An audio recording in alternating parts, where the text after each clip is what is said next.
কর্তাবাবু বাড়ি আছেন? আমি সুখু, কালকে আমাকে ডেকে পাঠিয়েছিলেন, আজকে এসেছি। দরজা খোলা আছে, ভেতরে এসো, কথা আছে। আগে হুজুর আমি এসেছি। কিছু দরকার আছে নাকি?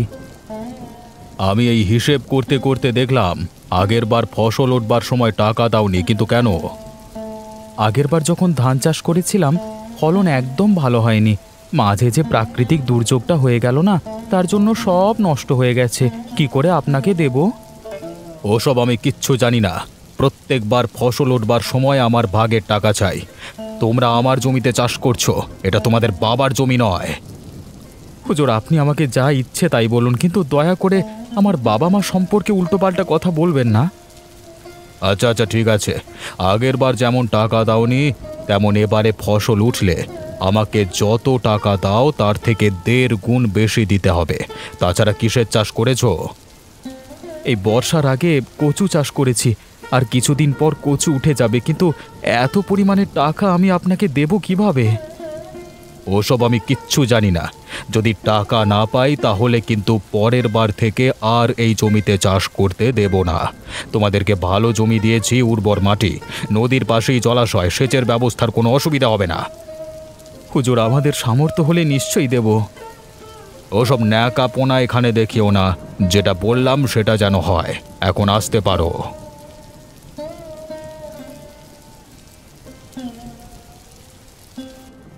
এই বৃষ্টির দিনে সকালে গরম চা খাওয়ার মজাটাই আলাদা। কিন্তু বৌদি, দাদা কোথায়? ওকে তো দেখতে পাচ্ছি না। তোমাদের মালিক নীলকান্তবাবু ওনাকে ডেকেছিলেন, তাই আজকে সকালবেলায় ওনার বাড়ি গেছে। কিসের জন্য গেছে? কিছু বলে গেছে? আমাকে তো না জানিয়ে চলে গেল। আরে না না, তেমন কিছু নয়, আমায় বলেছে এসে জানাবে। আর তুমি ঘুমোচ্ছিলে বলে ডাকেনি। বেশ, তাহলে দাদা এলে জানতে পারবো। বৌদি, বলছিলাম দাদা তো মালিকের বাড়িতে গেছে, তাহলে কি আমি বাজারটা করে এনে দেব? না না, কালকে তোমার দাদা অনেক বাজার করেছে, এখন 3-4 দিন কিচ্ছু আনতে হবে না। বাহ, তাহলে তো ভালোই হয়েছে। তাহলে আমি জমির দিকে যাই, দেখি জমিতে টুকটাক কাজগুলো সেরে নিই। হ্যাঁ, তাহলে তাই করো। এবারে কচুর ফলন কেমন হবে বলে মনে হচ্ছে গো? আগের বার তো প্রাকৃতিক দুর্যোগের জন্য পুরোটাই নষ্ট হয়ে গেল ধান। হ্যাঁ, কচুগুলো ভালোই হবে মনে হচ্ছে। গাছগুলো সতেজ এবং তরতাজা হয়ে আছে দেখলাম।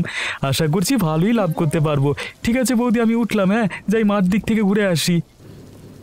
হ্যাঁ যাও, বাইরে তো ঝিমঝিম করে বৃষ্টি পড়ছে, গামছাটা নিয়ে যেও, মাথায় নিও। হ্যাঁ বৌদি, আমার মনে আছে।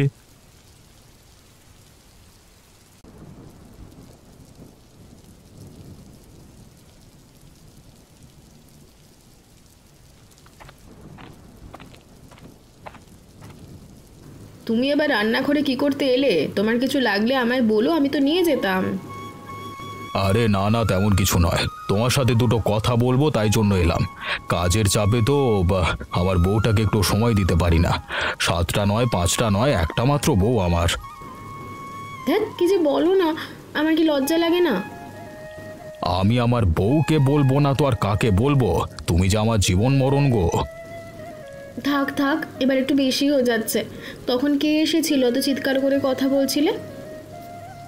ওই আমাদের জমিতে কাজ করে সুখু, ওকেই কালকে ডেকে পাঠিয়েছিলাম, আজকে এসেছে। আগের বারে ফসল ফলিয়েছে কিন্তু ভাগে টাকা দেয়নি, তাই জন্য চিৎকার করছিলাম। তুমি যে কেন এত চিৎকার করো? জানো তো চিৎকার করলে তোমার রক্তচাপ বেড়ে যায়। আরে গিন্নি, তুমি চিন্তা করো না, আমার কিচ্ছু হবে না। কর্মচারীদের কাজ করানোর জন্য মাঝে মাঝে ধমক দিতে হয়, তা বলে কি তোমাকে ধমক দেবো নাকি? একবার ধমক দিয়ে দেখো, রান্না করাই বন্ধ করে দেবো। তুমি তো আমায় চেনো না। ওরে বাবা রে, আমি কি ভয় পেয়ে গেলাম। আচ্ছা তুমি রান্না করো, আমি যাই ঘরে গিয়ে বসি। হ্যাঁ, তুমি আমাকে নিয়ে শুধু মজাই করো। যেদিন সত্যি সত্যি করবো সেদিন বুঝতে পারবে কত ধানে কত চাল। তখন আমিও দেখবো তোমায় রান্নাকে করে দেয়। অত রাগ করো না গিন্নি, আমি তো তোমার সাথে একটু মজাই করি।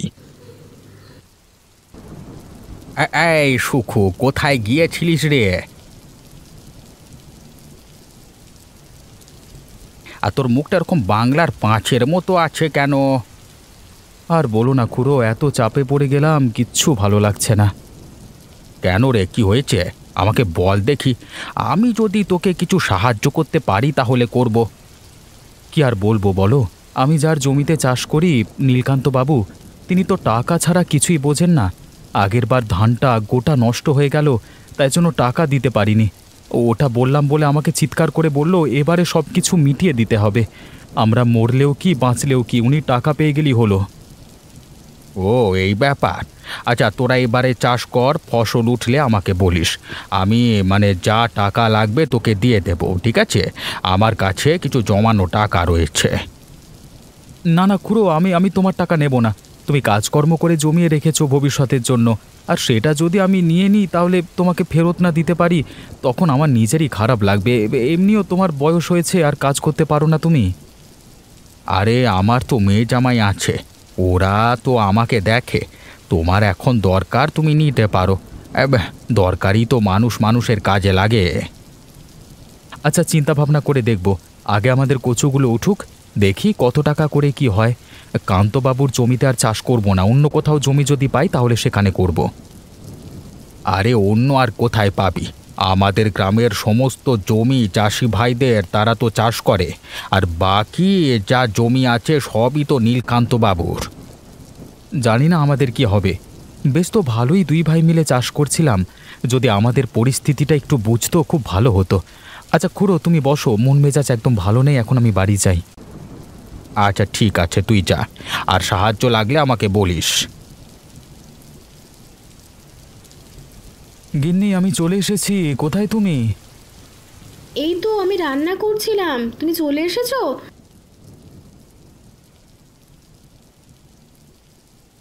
আচ্ছা বসো, আমি তোমার জন্য খাবার নিয়ে আসছি। সকালে তো কিছু না খেয়েই বেরিয়ে গেলে। না গো, আমি এখন কিছু খাবো না, আমার ক্ষুধা নেই। আমি ঘরে যাচ্ছি, আমার ভালো লাগছে না। এই তোমার কি হয়েছে বলো তো? সকালবেলায় তো অত হাসি খুশি ছিলে, দেখে তো মনে হচ্ছে তোমার মন খারাপ। কি হয়েছে আমায় একটু বলো তো। কেন জেদ করছো বলো তো? তোমাকে বললে কি তুমি সমাধান করে দিতে পারবে? তুমি এভাবে চিৎকার করছো কেন? আমি কি তোমায় কিছু উল্টোপাল্টা বললাম? গিন্নি আমার মাথা ঠিক নাই, তুমি কিছু খারাপ ভেবো না। আমি তো সেই জন্যই বলছি, কি হয়েছে আমাকে বলো। নিজের মনে চেপে লাগলে কষ্ট বেশি হয়, আমায় বলো। আমাদের মালিক ডেকেছিলেন কেন জানো? আগেরবার যে ধান চাষ করেছিলাম সব নষ্ট হয়ে গেল দুর্যোগের জন্য, ওই জন্যই ওনাকে তো টাকা দিতে পারিনি, ওটাই চাইছিল। কিন্তু উনি তো জানেন সব নষ্ট হয়ে গেছে, তাও কি করে চায়? আমরা দেবই বা কোত্থেকে? শুধু তাই নয়, আগেরবার দিতে পারিনি তো, তাই জন্য এবারে যে চাষ করেছি তার টাকা দিতে হবে, এবং আগেরবারের ফসলের 1.5 গুণ টাকা দিতে হবে। সে কি গো, একেবারে এত টাকা আমরা কোথা থেকে দেব? এবারে কচু চাষ করে যদি লাভও হয় তাহলে তো সবই দিয়ে দিতে হবে। এটা শুনি আমার মাথায় আকাশ ভেঙে পড়েছে, কি করে কি করব জানি না। এভাবে বেঁচে থাকবার থেকে মরে যাওয়া অনেক ভালো, অন্তত শান্তি তো পাবো। তুমি একদম উল্টোপাল্টা কথা বলো না। বিধাতা আছেন তো, আমরা তো কোনোদিন কারোর ক্ষতি করিনি। উনি আমাদের ঠিক একটা না একটা ব্যবস্থা করবেন, তিনি নিশ্চয়ই আমাদেরকে সাহায্য করবেন। ভরসা রাখো বিধাতার ওপর। ওই একটা কথা আছে না, আশায় বাঁচে চাষা, আমার অবস্থাও সেই রকম। যা মোটামুটি কাজ ছিল হয়ে গেল, এখন আর জমিতে কাজের চাপ থাকবে না। এবার শুধু রোজ আসবো, এসে এদিক ওদিক দেখবো যাতে কেউ ক্ষতি না করে দিতে পারে। বৃষ্টিটাও থেমে গেছে, এবারে বেশ ভালোই লাভ হবে মনে হচ্ছে। বেশ কাজগুলো তরতাজা হয়ে উঠেছে। হ্যাঁ যাই যাই দেখি দাদা বাড়িতে গেল কিনা। কি বললো আবার নীলকান্তবাবু? ভালো কিছু বলবে বলে তো মনে হয় না। উনি যা মানুষ, নিজের স্বার্থ ছাড়া কিচ্ছু বোঝে না, অহংকারী মানুষ একটা। যখন নিজে ফ্যাসাদে পড়বে তখন বুঝবে ঠেলা। যাই, তাড়াতাড়ি খিদে পেয়েছে খুব, অনেক খাটাখাটনি হলো।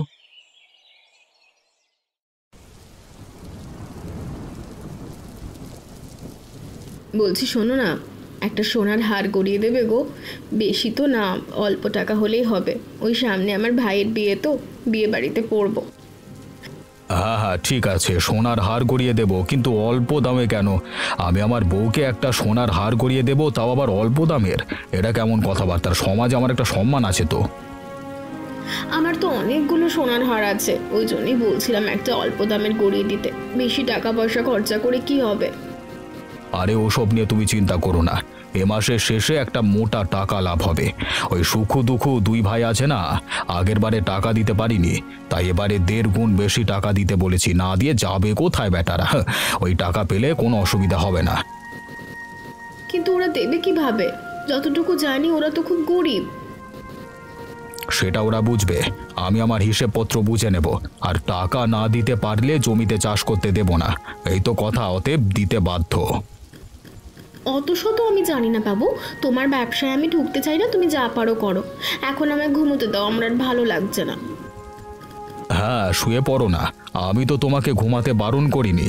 আর এসব নিয়ে তোমায় চিন্তা করতে হবে না, তোমার স্বামী একজন পাকা ব্যবসায়ী। এখন আমি ঘুমোই, আমার আর ভালো লাগছে না। আচ্ছা আচ্ছা, ঠিক আছে।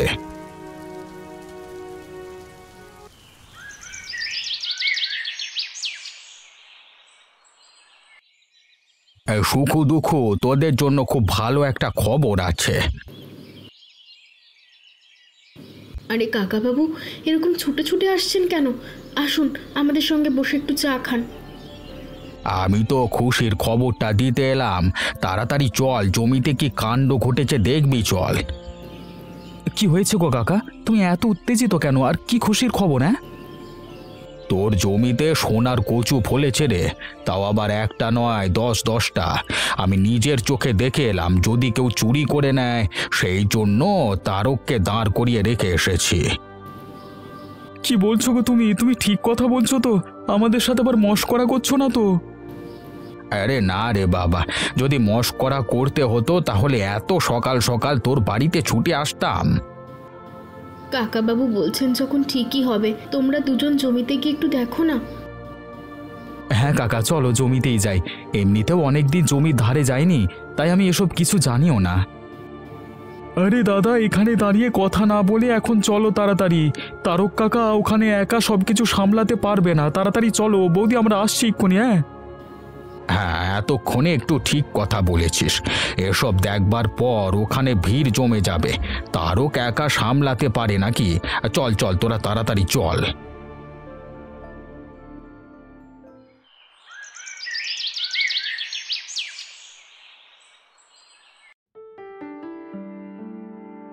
কই গো, ওঠো, সকাল হয়েছে। এদিকে গ্রামে তো হইচই পড়ে গেল, আর তুমি এখনো ঘুমোচ্ছ? ওঠো না। কি হয়েছে গো গিন্নি? এরকম ঠান্ডা আবহাওয়া একটু ঘুমাতে দেবে কোথায়? তা নয় সেই কানের কাছে এসে ঝামেলা করছো। ঝামেলা কি আর সাধে করছি? গ্রামে কি কাণ্ডটা ঘটেছে তুমি জানো সেটা? সারা গ্রামে হই হই পড়ে গেছে। কি হয়েছে কি? আমি তো ঘুমাচ্ছিলাম, কি করি বা জানবো? কি হয়েছে বলো তুমি। তোমার জমি থেকে চাষ করে সুখু আর দুঃখু ওদের জমিতে নাকি সোনার কচু ফলিয়েছে, তাও আবার একটা নয় 10টা। এবার সত্যি না মিথ্যা আমি জানি না, তবে সকলের মুখে একই কথা। সোনার কচু আবার হয় নাকি? এসব বাজে কথা, ভুল খবর ছড়িয়েছে সব। সে আমি অত জানি না, তবে কি গোটা গ্রামের লোক ভুল বলবে নাকি? তারা তো নিশ্চয়ই নিজের চোখেই দেখেছে। যাও না, যাও একবার গিয়ে দেখে এসো। যদি প্রকৃত সোনার কচু হয়ে থাকে তাহলে তো আজকে রাত্রিবেলায় আমি যাচ্ছি চুরি করতে।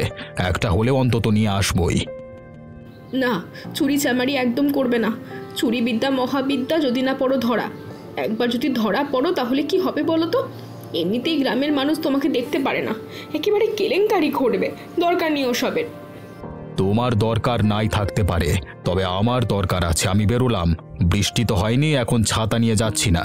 যে দেখে আসি ব্যাপারটা কি ঘটছে। আমার কথা কোনোদিন শুনেছো? যেটা নিজে বুঝবে সেটাই করো, যা পারো করো গে, আমি আর কিচ্ছু বলবো না। গিন্নি, সকাল সকাল ঝামেলাটা না করলেই নয়। হ্যাঁ ঠিক আছে ঠিক আছে, আমি এখন যাচ্ছি। কোথায় কোথায় সোনার কচু দেখি? আরে সত্যিই তো, এ তো আশ্চর্যজনক ঘটনা। আমার জমিতে 10টা সোনার কচু হয়েছে। দেখলি তো, আমি খবরটা ঠিকই দিয়েছিলাম। আর তোদের সাথে শুধু শুধু এরকম মশকরা করবই বা কেন? তোদের ভাগ্য ফিরে গেল। এই কচু এখনো অত বড় হবে, আর বড় হলে অনেক দাম পাবি। তুই 10 বিঘা জমি তো কিনতে পারবি, আর কারোর কাছে কাজ করতে হবে না তোকে। তারক একদম ঠিক কথা বলেছে, এই বুদ্ধিটাই ভালো। তারক কাকা, ওই নীলকান্ত বাবুর কাছে তোমাকেও কাজ করতে হবে না। উনি যা মানুষ বোঝা হয়ে গেছে। আমরা যদি জমি কিনি তাহলে আমাদের জমিতে তুমি চাষ করো, ওইভাবে অত্যাচারিত হয়ে কাজ করতে হবে না ওই নীলকান্তের কাছে। নিশ্চয়ই করব। তোদের মধ্যে এত ভালো দুটো ভাইপো থাকতে আমি না করি কি করে? তাছাড়া ওনার কাছে কাজ করে আমি সুখী হতে পারিনি। বেশি খাটাখাটনি করে অল্প কিছু টাকা ঘরে নিয়ে আসতে পারি। ওসব কথা ছাড় এখন, আগে কচুগুলো বড় হোক, আমরা বিক্রি করি, দেখি কতটা কি করতে পারি, তারপর এসব নিয়ে ভাববো। কোনো মানুষকে শুধু শুধু আশায় বাঁচিয়ে রাখতে চাই না আমি, তাই এখন এসব নিয়ে না ভাবাই ভালো। তুই ঠিক কথাই বলেছিস, কিন্তু পরবর্তীকালের জন্য পরিকল্পনা করতে হয় রে। বেশি কিছু না ভাবলেও অল্প কিছু করে রাখবি, তাহলে আর কোনো সমস্যার মুখেই পড়তে হবে না। তোমাদের দুজনকে অসংখ্য ধন্যবাদ। অন্য কেউ হলে এই সোনার কচু চুরি করে নিয়ে চলে যেতে পারত, কিন্তু তোমরা আমাকে জানিয়েছো, এই জন্য তোমাদেরকে নিজেদের বলে মনে করি। আর আমি তো এই পাশের জমিতে কাজ করি, একটু দেখে শুনে রাখবো, কিছু হবে না। আর বাকি সময়টা তোরা দু ভাইয়ের মধ্যে একজন করে এসে পাহারা দিস। সোনার জিনিস চুরি করতে বেশিক্ষণ লাগবে না, বুঝলি তো? হ্যাঁ কাকা, তুমি ঠিক বলেছ, আমরা পাহারা দেব। আচ্ছা সুখু দুখু, তোরা দুজনে দাঁড়া এখানে, আমি আর তারক এখন যাই। অনেকক্ষণ থেকে তারক দাঁড়িয়ে রয়েছে এখানে। হ্যাঁ হ্যাঁ, যাও তোমরা, অনেক সাহায্য করেছো আমাদেরকে, অনেক উপকার করেছো গো। কে সুখু দুখু, এখানে দাঁড়িয়ে দাঁড়িয়ে কি করছো? কি ব্যাপার, আপনি এখানে? কোনোদিন তো এমন সময় আপনি এখানে আসেন না কেন? আমার ইচ্ছে, আমি যখন খুশি আসতে পারি, তার জন্য তোমাদের অনুমতি নিতে হবে নাকি? না না, আপনি আমাদের হুজুর, আপনার জমি আপনি যখন খুশি আসবেন, দেখতে পাবেন, তবে ফসলে হাত দিতে পারবেন না, এটাই আর কি। দরকার নেই তোমাদের ফসলে হাত দেওয়ার, আর আমি তোমাদের ফসলে হাত দিতেও চাই না। আমি যে টাকা চেয়েছি সেটা যেন পেয়ে যাই, তাহলেই হবে। হ্যাঁ হ্যাঁ, দিয়ে দেবো। আর দিয়ে দেওয়ার পর একটা কথাও বলবেন না, কিছু তো একটা মতলবে এসেছেন, এমনি এমনি তো কোথাও আপনি যান না। আবার এখানে নিজে হেঁটে এসেছেন, আপনি তো স্বার্থ ছাড়া কিছু করেন না। খামোশ, আমি অপমান সহ্য করব না। যখন থেকে এখানে এসেছি তখন থেকে অপমানিত হয়ে যাচ্ছি। শুনলাম নাকি তোমাদের জমিতে সোনার কচু ফলেছে, তাই জন্য দেখতে এসেছিলাম। তোমাদের তো দেখছি দেমাকে মাটিতে পা পড়ে না। দেমাকটা আমাদের নেই, আছে আপনার, এটা সবাই জানে।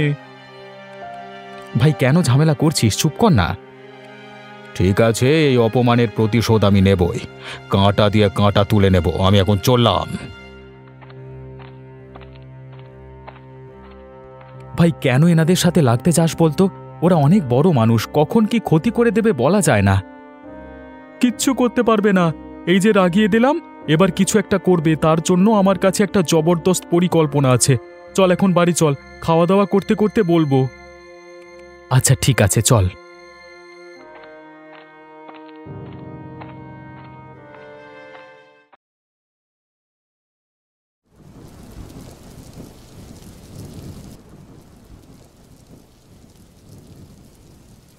দেখলে তো, তোমাদেরকে আমি আগেই বলেছিলাম বিধাতার ওপর একটু ভরসা রাখো, তিনি নিশ্চয়ই একটা উপায় বার করবেন, আর সেটাই হলো। হ্যাঁ গো গিন্নি, তোমার কথাই ঠিক ছিল, আমরাই ভুল। তবে যা হয়েছে মঙ্গলের জন্যই হয়েছে, বুঝলে?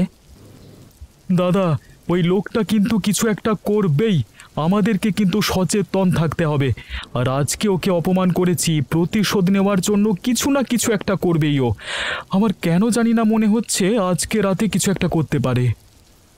কি হতে পারে রে, আমাদের ক্ষতি হবে? হ্যাঁ দাদা, আজকে রাত্রিবেলায় তুই আর আমি দুজনে জমির পাশে লুকিয়ে পাহারা দেব। আমার কেন জানি না মনে হচ্ছে চুরি করতে আসবে। 10টা সোনার কচু বিক্রি করলে অনেক টাকা হয়, আর নীলকান্তবাবু টাকা ছাড়া কিছু বোঝে না।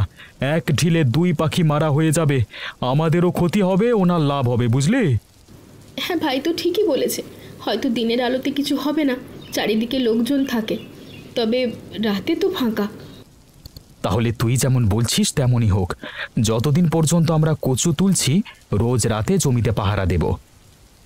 শুধু পাহারা দেব এটাই নয়, লুকিয়ে পাহারা দেব, যাতে কেউ চুরি করতে এলে হাতে নাতে ধরতে পারি। আচ্ছা, তবে আজকে থেকে আমাদের কাজ শুরু হোক।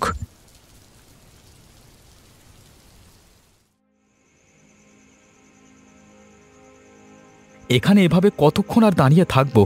কেউ এলে এতক্ষণে চলে আসতো, রাত পেরিয়ে ভোরের আলো ফুটবার সময় হয়ে গেল। দাদা, কিছু পেতে গেলে কিছু তো করতে হবেই। এত বড় সুযোগ যদি আমরা হেলায় হারিয়ে ফেলি, তাহলে বিধাতা আমাদের পরবর্তী সুযোগটা হয়তো আর দেবে না। যা করতে হবে এখনই করতে হবে, এখন চুপ করে দাঁড়িয়ে দেখো। কি ভেবেছিলি সুখু আর দুঃখু? আমাকে অপমানিত করবি আর আমি মুখ বুজে সহ্য করব? আমি জানি এই সোনার কচু বিক্রি করলে তোরা অনেক টাকা পাবি, তখন নিজেদের জমিও কিনে নিবি। তাহলে আমার জমিতে চাষ করবে কে? আমি লাভবান হব কিভাবে? তাই এই চুরির মাধ্যমে প্রতিশোধও নেব এবং আমার ব্যবসার দিকটাও দেখব। এক তীরে দুই শিকার। ওই দেখ, একটা লোক আমাদের জমিতে নামছে, তাড়াতাড়ি চলো, ধরো ওকে।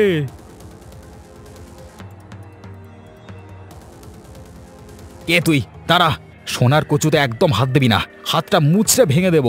দেখি তোর মুখখানা দেখি, নাহলে কিন্তু মার খাবি। এই বয়স আর মার খেতে পারবো না, মারিস না। আমি জানতাম এরকম কিছু একটাই হবে, তাই আগে থেকেই সচেতন হয়েছি। চল, তোকে থানায় দেব, চুরি করা বেরিয়ে যাবে। তো এমনটা করিস না রে, আমার বাড়িতে বউ আছে, আবার সংসারটা রসাতলে চলে যাবে। তুই যা চাইবি তাই দেব, তবে এরকমটা করিস না। যা চাইবো তাই দেবেন তো? হ্যাঁ, যা চাইবি তাই দেবো, তবে আমাকে পুলিশে দিস না।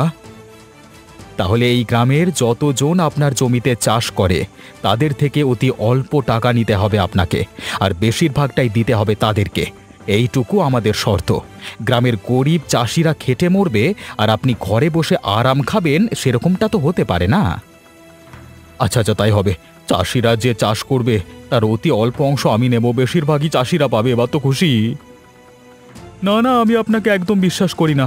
আগামীকাল সবকিছু কাগজে কলমে লিখে দেবেন, তার সাথে স্বাক্ষর করে দেবেন, তবেই আমরা বিশ্বাস করব। এই গ্রাম আমাদের পরিবার, পরিবারের মাঝে এরকম অসৎ লোকের আমার দরকার নেই। আমি আর এরকমটা করব না। আমিও এবার সৎ হয়ে যাব, আর তোমাদের যা টাকা বাকি ছিল দিতে হবে না। হ্যাঁ হ্যাঁ, আমরা আমাদের প্রাপ্য টাকা আপনাকে দেব, তবে 1.5 গুণ নয়, অতি অল্প অংশ। মানুষের সাথে ভালো ব্যবহার করতে শিখুন, মানুষের সাহায্য করুন, দেখবেন আপনারই ভালো হবে। আমি বুঝতে পেরেছি, এই ভুলটা আর হবে না।